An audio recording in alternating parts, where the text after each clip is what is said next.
नमस्कार दोस्तों, मैं अमर आनंद शर्मा। मैं आज आप लोगों से एक बहुत ही महत्वपूर्ण बात करने आया हूँ। दोस्तों, जैसा कि आप लोगों ने टाइटल पे पढ़ा, जब भाषा पे वार होता है तब राष्ट्र पर आघात होता है। मेरे इस टाइटल को रखने का एक बहुत ही महत्वपूर्ण विषय है, जिसके लिए मैं आपको अभी बताऊंगा। तो कृपया मेरे इस वीडियो को पूरा देखें, समझें और दूसरों को भी समझाने का प्रयास करें, ताकि अभी जो हमारे हिंदुस्तान में हो रहा है, हमारे भारत में हो रहा है, वो चीज़ ख़त्म हो और भारतीयों में एक एकता बनी रहे। दोस्तों, भारत एक ऐसा देश है जिसे उसकी विविधता पर गर्व है, जहाँ हर 100 किलोमीटर पर बोली बदल जाती है। ये सच बात है दोस्तों कि भारत में हर 100 किलोमीटर पे भाषा बदल जाता है, संस्कृति भी बदल जाता है, लेकिन दिल की धड़कन वही रहती है, हिंदुस्तानी की, भारतीय की। कोई कहीं पूछे कौन हो आप, मैं हिंदुस्तानी हूँ, ये भावना रहती है। लेकिन सोचिए, क्या हो जब इसी विविधता को हमारी कमजोरी बना दिया जाए। ये एक सोचने वाली बात है दोस्तों। जब भाषा हमारी पहचान के बजाय हमारे खिलाफ एक हथियार बन जाए। भाषा हमारी पहचान नहीं, हमारे लिए हथियार बन जाए कि हाँ, मैं मराठी हूँ, मैं ये हूँ, मैं वो हूँ, तुम मराठी नहीं हो, मैं तुम्हें मारूंगा। ये एक दुखद बात है दोस्तों।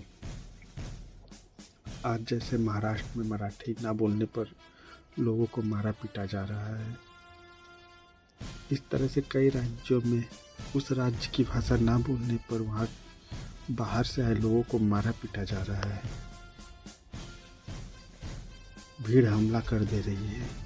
ये बहुत ही दुखदाई बात है दोस्तों। और हिंदी भारत की राष्ट्रीय भाषा बोला जाता है हिंदी को, कि हिंदी भारत की राष्ट्रभाषा है। हिंदी को करोड़ों लोग सुनते हैं, समझते हैं, और अधिकतर लोग हिंदी में ही बात करते हैं। लेकिन आज क्या है, आज के डेट में हिंदी को अस्वीकार किया जा रहा है। क्यों? अगर मैं मराठी नहीं बोल पाता तो क्या आप मेरे भाषा हिंदी को अस्वीकार कर देंगे? क्या मैं किसी और अन्य राज्य में तेलुगु, मराठी, पंजाबी ये सब नहीं बोल पाऊंगा तो क्या मैं हिंदी में वहाँ बात नहीं कर सकता?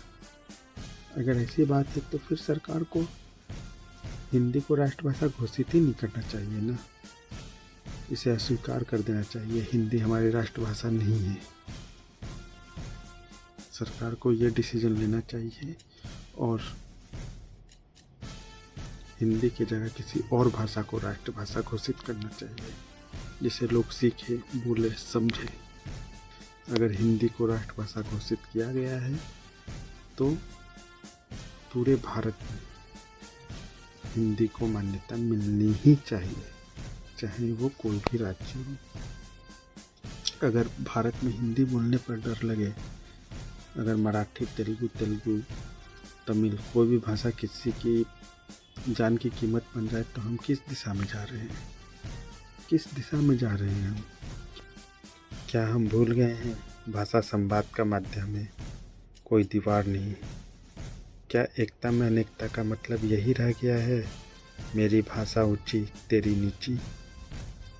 अगर हम एक दूसरे की भाषाओं का सम्मान नहीं कर सकते तो क्या हमें भारतीय कहलाने का हक है? आप लोग इसका जवाब दीजिए। संविधान हमें हर भाषा का सम्मान करना सिखाता है। हिंदी भारत की राष्ट्रीय भाषा है और सभी भाषाएं राष्ट्र की शान है।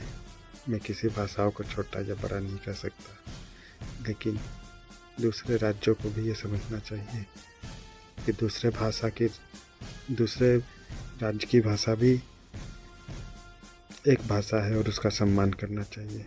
लेकिन जब भाषा को लेकर नफरत फैलाई जाती है, हिंसा होती है, तब यह सिर्फ संविधान का उल्लंघन नहीं होता, यह भारत की आत्मा पर हमला होता है। जो हिंदी को नहीं मानते वो भारत की आत्मा को नकारते हैं। जो मराठी, तमिल, पंजाबी या बंगाली को नीचा दिखाते हैं वो भारत के ताने बाने को छेदते हैं। आज ज़रूरत है भाषा पर नहीं, भावना पर बात हो।